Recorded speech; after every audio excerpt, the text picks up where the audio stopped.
Joel Schumacher's 1987 film The Lost Boys uses vampirism as an allegory for the corruption of youth and a brilliant commentary on the 1980s panic over drug culture and teens falling victim to peer pressure. The film follows the Emerson brothers as they're forced to relocate to the fictional town of Santa Carla after their parents' divorce. The eldest brother, Michael, struggles with his impending departure from adolescence and his new responsibility as the man of the household. He falls in with the wrong crowd while attempting to catch the eye of Star, a young woman he meets on his first night in town. The group of delinquents led by David turn Michael into a vampire in an attempt to integrate him into their clique. Michael's younger brother Sam finds himself on the opposing side of this supernatural dilemma when he befriends local vampire hunters Edgar and Alan Frog, who warn him of the dangers in his new hometown. Sam is able to help Michael realize what is happening to him, and the two join forces with the Frog brothers to take down the vampires in hopes that Michael can reverse his fate. The 1980s saw a societal moral panic in the wake of President Nixon's war on drugs, the rise in satanic worship, and the AIDS epidemic. There was a widespread fear of America's youth engaging in drug culture and falling in with the wrong crowd. Schumacher's film uses vampirism as a metaphor for this feared behavior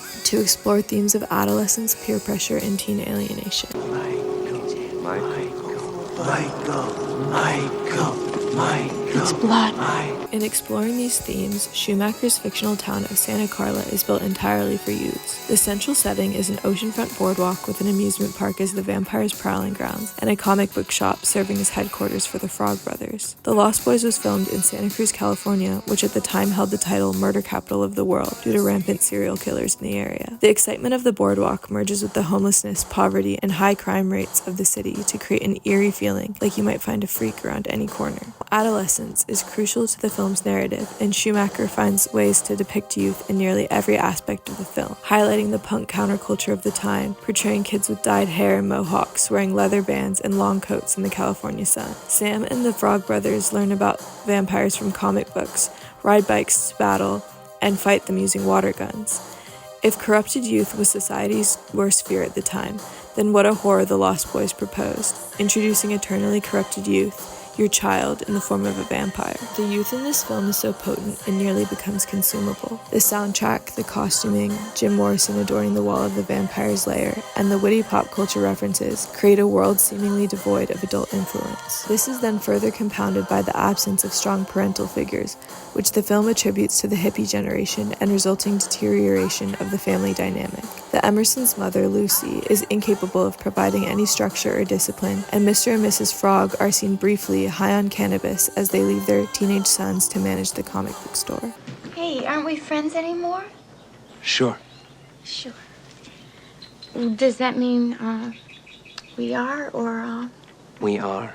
While exploring the boardwalk with his brother, Michael meets Star, and his intrigue allows her to lure him to David's crew of vampires and their lifestyle of the dreaded drugs, sex, and rock and roll. In an attempt to impress Star, Michael falls victim to the peer pressure of the group, racing towards cliff sides, dangling from railroad tracks, smoking marijuana, and ultimately drinking David's blood, which turns him into a vampire. You know where Hudson's Bluff is overlooking the point? I can't beat your bike. You don't have to beat me, Michael. You just have to try and keep up.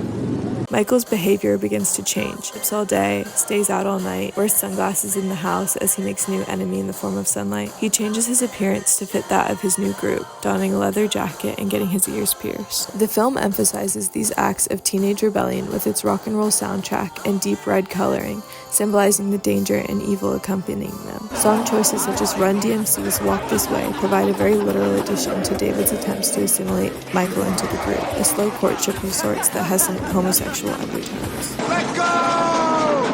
Do what? You are one of us, Michael!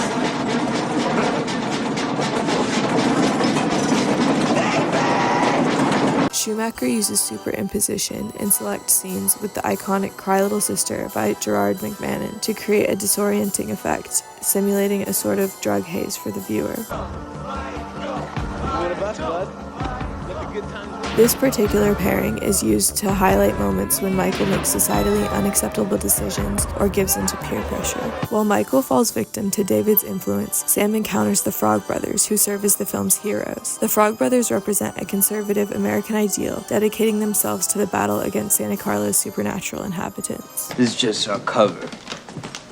We're dedicated to a higher purpose. We're fighters for truth, justice, and the American way.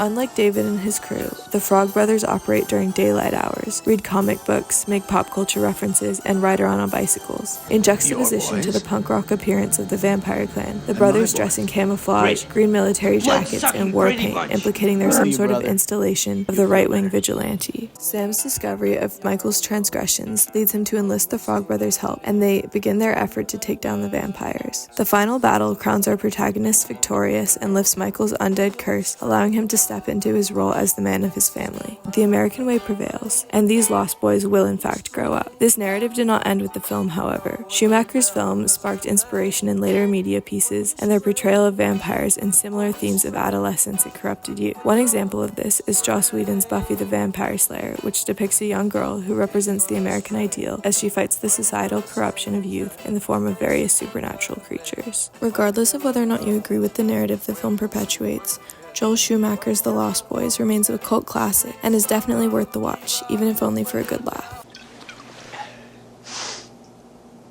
One thing about living in Santa Carla I never could stomach. All the damn vampires.